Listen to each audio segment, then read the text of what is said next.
Dun, dun, dun, dun, dun, attack of the killer tomatoes. Dun, dun, dun, dun, dun, dun, dun, dun, dun, dun, dun. Hey, hey. Well, welcome to the superpilotish channel. My name's Graham Wilson, and in my basement today, I will be talking about tomatoes. Oh, that's good. And I'll be talking about a few other little things. Hmm. Hmm. Just picked that guy today. So I'm gonna do a little bit of housekeeping here first. Hi, Shecky. Welcome to the show. All right. So I hate buying stuff on Amazon, but I bought some stuff on Amazon the other day. It came in yesterday. So I got Scott Adams's new book, Reframe Your Brain. How do you like my my really expensive bookmark in there? It's like, oh, look at that. Yeah, there we go. This little flyer I ripped apart. But anyways, there we go. So I got that one, started making my way through that. Hey, Nefarious Johnson, welcome. And I got, if you were looking at my show the other day, I had the fuzzy mitten on my microphone here. So fuzzy mitten. So I'm going to be replacing the fuzzy mitten with another experiment, and you guys can help me out. And we're going to go live. We'll just do it live. So yeah, I got this little I don't know. It's from China. It must be good. It even says on the back, this is like for microphone windscreen, sound quality, effectively reducing ambient wind, popping, and other noise to improve your sound quality. To improve your sound quality, be more clear. It does a fantastic job. Says so right there. Can you do that? I don't. It does a fantastic job. Well, let's see how fantastic these little kids in China are at making some good stuff here for me. And it's got like some kind of a Ziploc. I'm just gonna rip. I'm just gonna cut it off here. Don't want to, but I do not want to destroy things. So I got my little fuzzy thing. This is like a little fur thingamajig. So that's for if it's windy. And for the basement here, we're going to try some little foam thing. See if that's any good. Oh, that's a good plastic. Smells like China too. China fresh. Here we go. And hey, none your business. Welcome, welcome. And let's see what else we got here. All right, so now we got this official foam thingamajiggy. I probably got totally ripped off on it, but oh well, what the heck. So we're going to look a little bit more professional than our fuzzy mitten here. And I want to see if that works any better. So we'll just put this bad boy on here like that. Something like that. Hopefully I don't blow your eardrums out doing this. Oh, look at that, looking professional. But I still want to keep the elastic band on here because elastic bands are just cool. Lots of cool people have elastic bands or rubber bands on their microphone stuff. How do we do that there? Well, it sort of fits, I guess. All right. Here we go.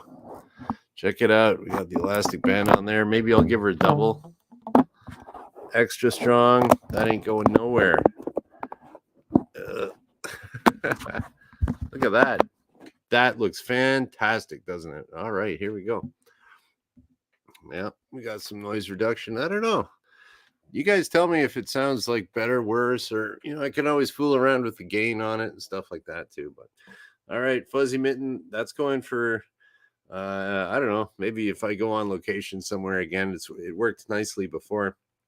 And okay, so we got that. That's a little housekeeping. And oh, hey, Dan, see you here too. Yeah, so I'm gonna do an official book review on this when I'm done. I just kind of started reading it today, about 35 pages in. So yeah, it's kind of a neat little So far, it's the book is talking about basically changing how you think about things. He's got a cute little picture of his dog Snickers in here too, sniffing around. There we go. It looks like a blob.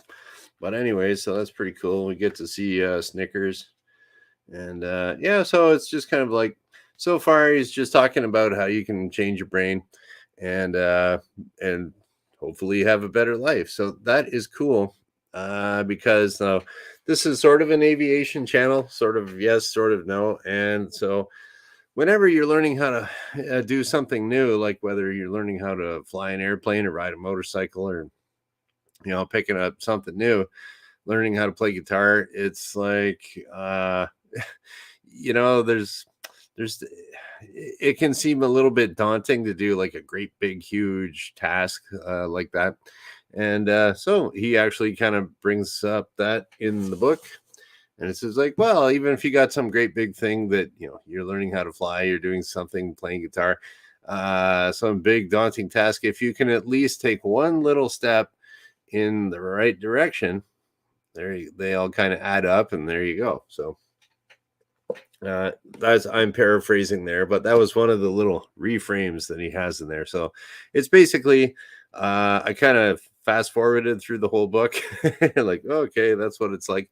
So it's kind of like digestible little bits of here you go. You can change your thinking about this. So instead of thinking this, think this, and it's a little bit better for you. So, yeah, so there's that. And I got my little ticker at the bottom here. Where are we here? I'm going to start over here. We'll go, look at that. Free tomatoes are the best tomatoes.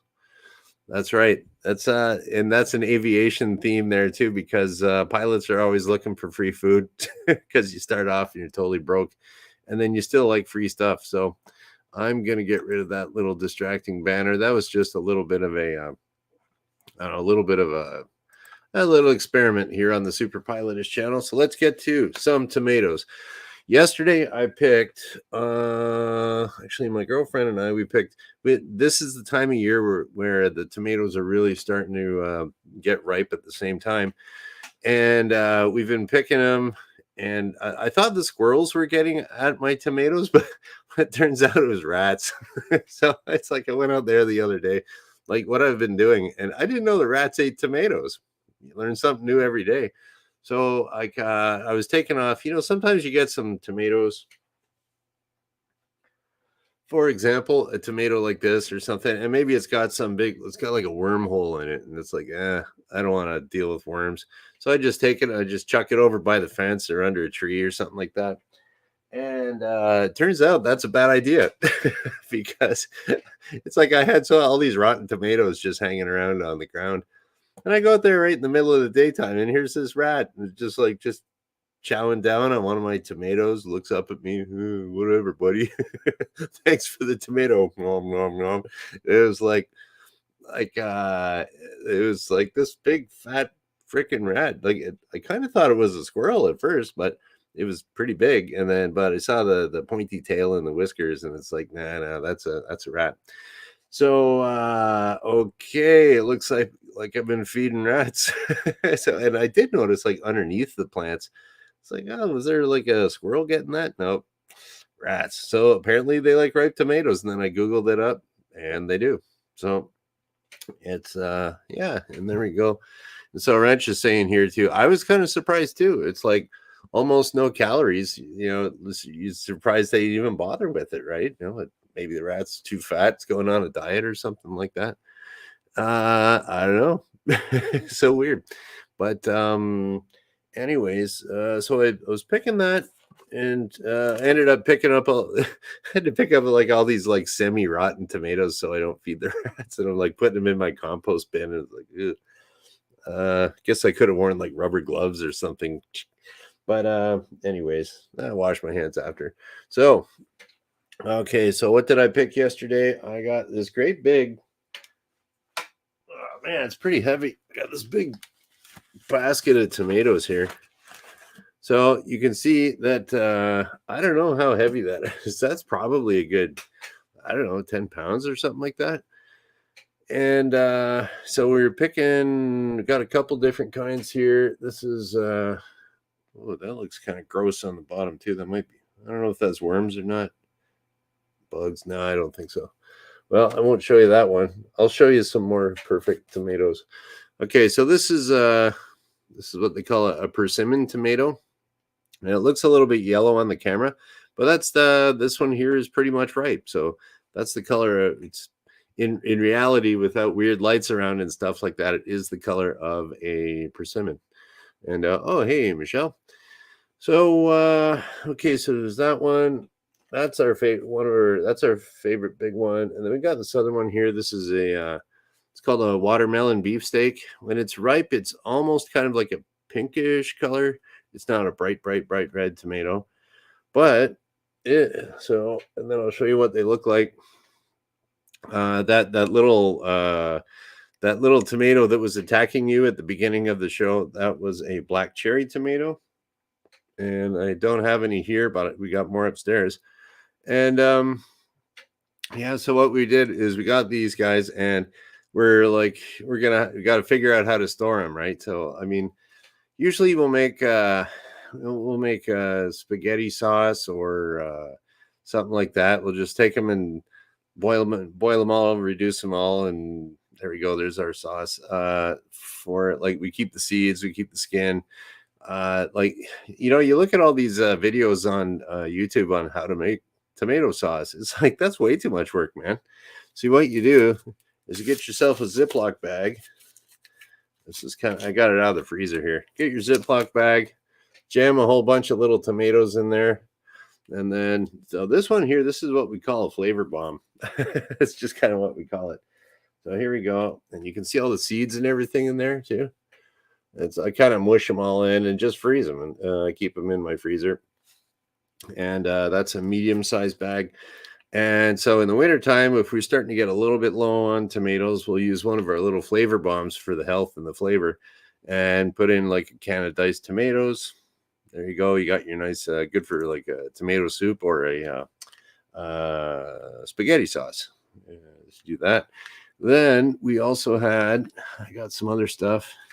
I'm surprised I put this in the freezer yesterday, and it still hasn't frozen. It's all, look at that. Doesn't that look good? Ew, seeds. Ew, gross. No, actually, they're pretty good. So this was a whole bag of, this is a large bag. And then you can see, like, I like the bags because they do stay like nice and flat. You can stack them up really high, and they don't take up a whole lot of room in your freezer. So that's pretty good. And I don't know if you can see that. They're kind of chopped up. We chopped them up into like quarters and mush them all in the bag, and then seal the Ziploc bag and stack them up in the freezer. There we go. And this is all watermelon beefsteaks. So that'll be good in the winter or something like that. Fall. Oh, now my hands are all cold. But anyways, yeah, so they're all frozen up, ready to go. And then, like, that's what we're going to do with these guys here too. And we'll probably give a few away. So that's another good thing about gardening, is that, you give away your tomatoes, and people go like, "Oh man, these are the best tomatoes." Then you're like, "Yeah, I know." Of course. Right. But actually, we did that yesterday. Went over to Bob's house. Bob used to live in the neighborhood, and then he moved, and so he always liked our garlic. And we've been putting off going to drop off garlic over at Bob's house, and then it was like, okay, let's just do it. So we dropped off a little Bob some garlic there and some tomatoes, but Bob wasn't home. But he lives with his brother Doug, so it's kind of easy to remember his brother's name because it's Bob and Doug. The last name's not Mackenzie, but how Canadian is that? Brothers Bob and Doug, right? So yeah. So anyways, Bob loves our garlic, and we like giving it to him. So there's that.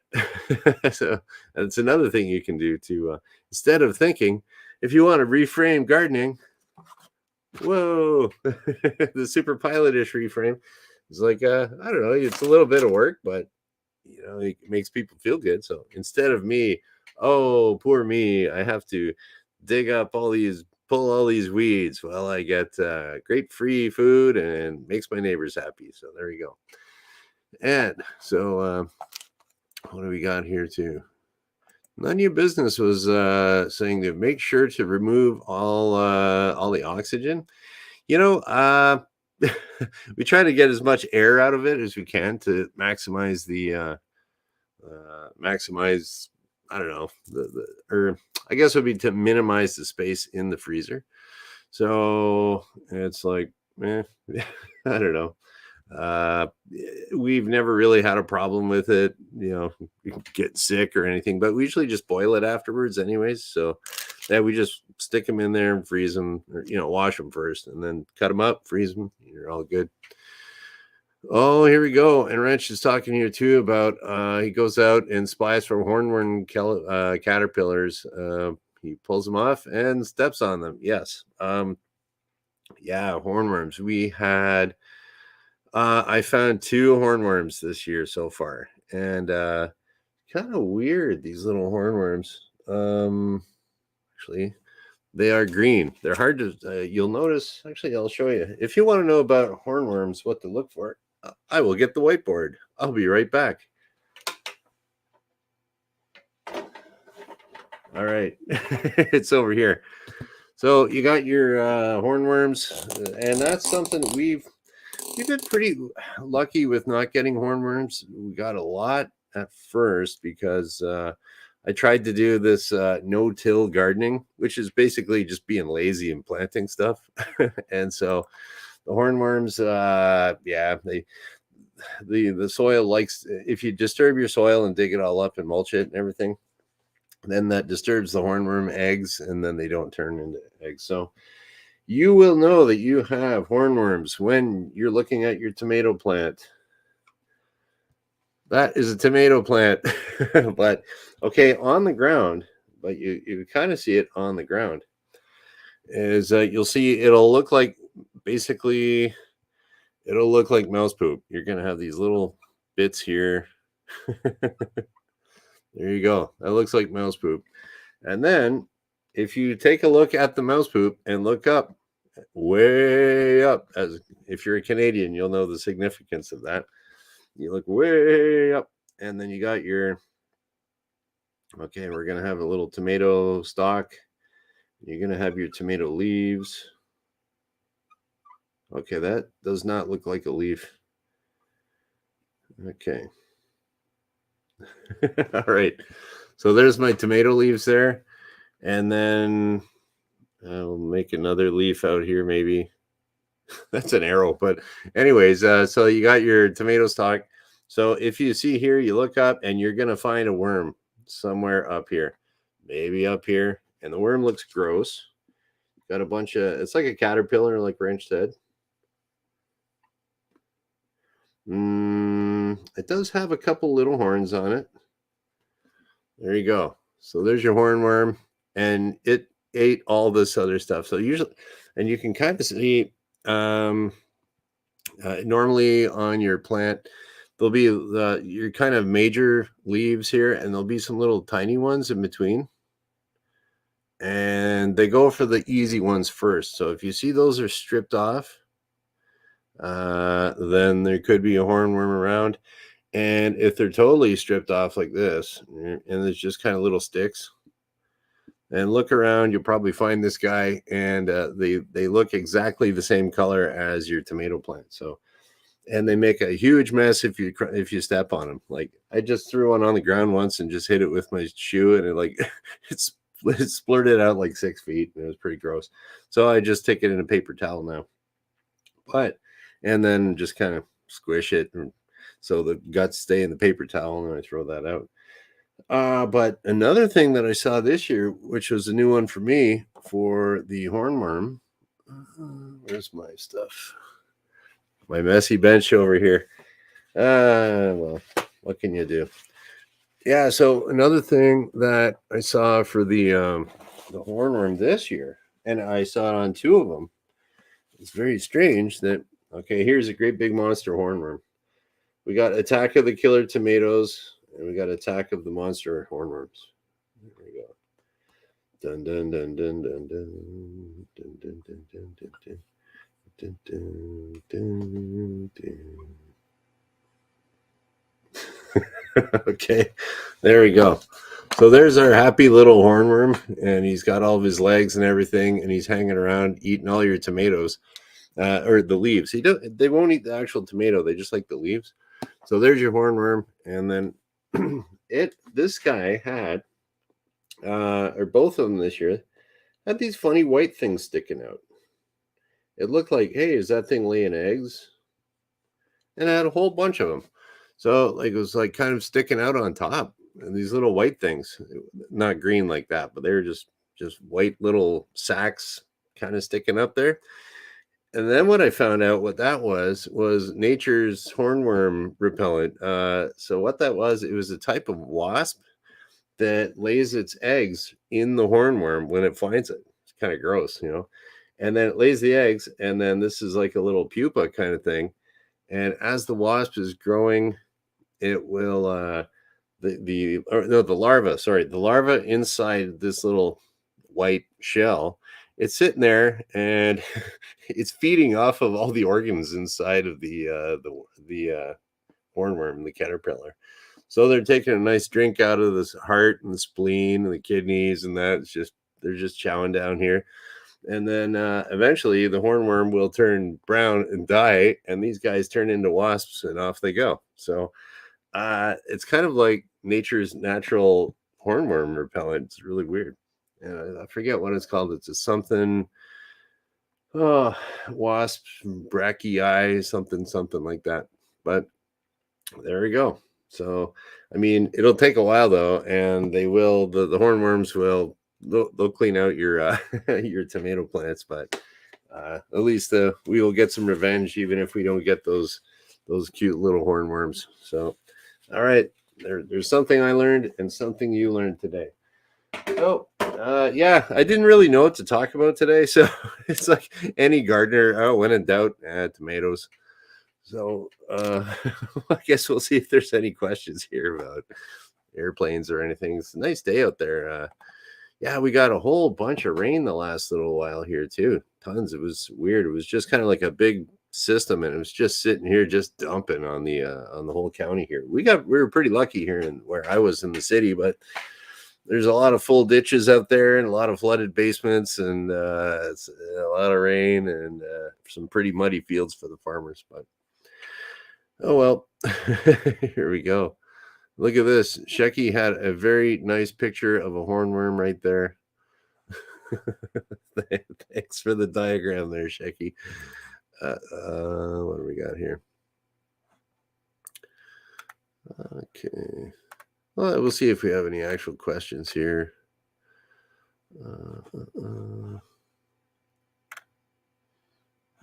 And then none of your business is getting kind of graphic over here. I'm not going to put that up. Okay. But yeah, there you go. So none of your business grew up on a farm. And it's funny thing about being a farmer is that you like encounter death all the time.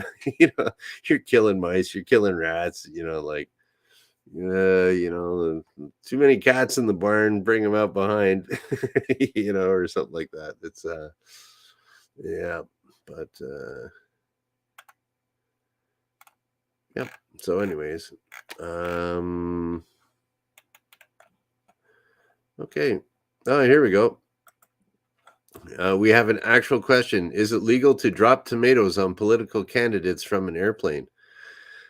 Good question. Okay. Because I mean, they always say people throwing tomatoes at people. Well,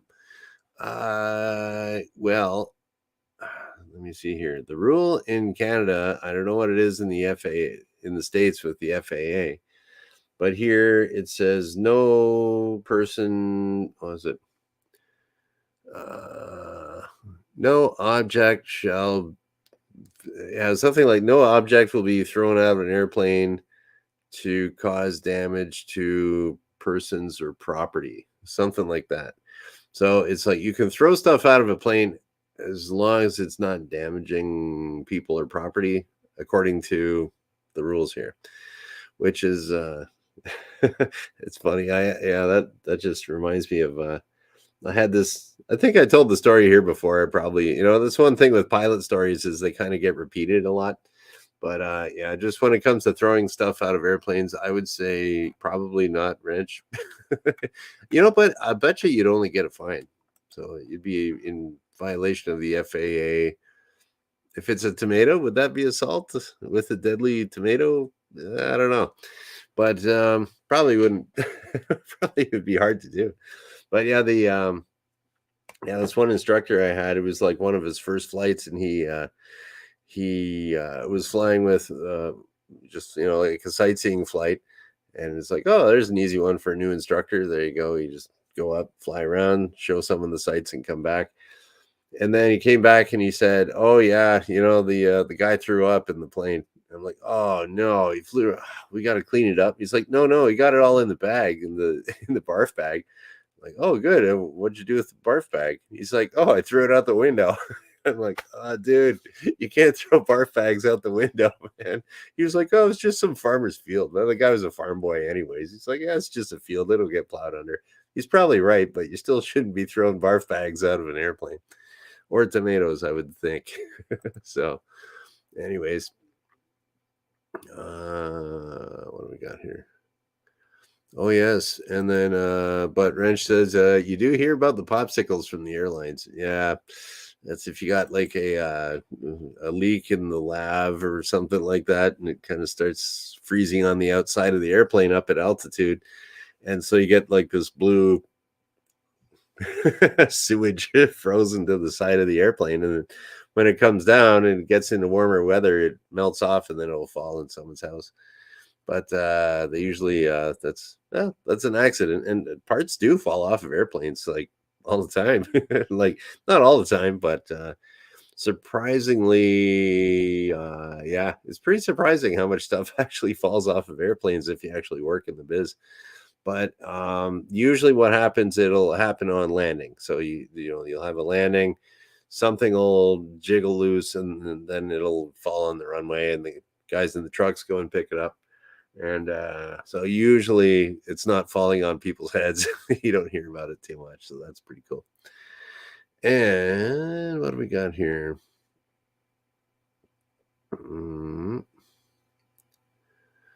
Okay. All right. So I don't really have. Yeah, I know, Shecky. I'm just as disappointed as you. You can't throw bar bags out the window. Unbelievable. So yeah, so that's about it. Just figured I'd talk about tomatoes a little bit here. I recommend and if you are going to be using plastic bags, I've had best luck with the actual name brand Ziploc. I mean, I'm not sponsored by Ziploc. But I mean, it'd be cool to get some cash or free bags or something. But they're just like, and I generally don't like to buy name brand stuff, but sometimes the name brand's just the best there is. And so for that, they seal up the best. They're tough. They're good. They work out to about 25 cents each. But there we go. We got your tomatoes, and you get nice garden tomatoes in the winter. So okay, so we got that. Recommend the Ziploc bags. What else?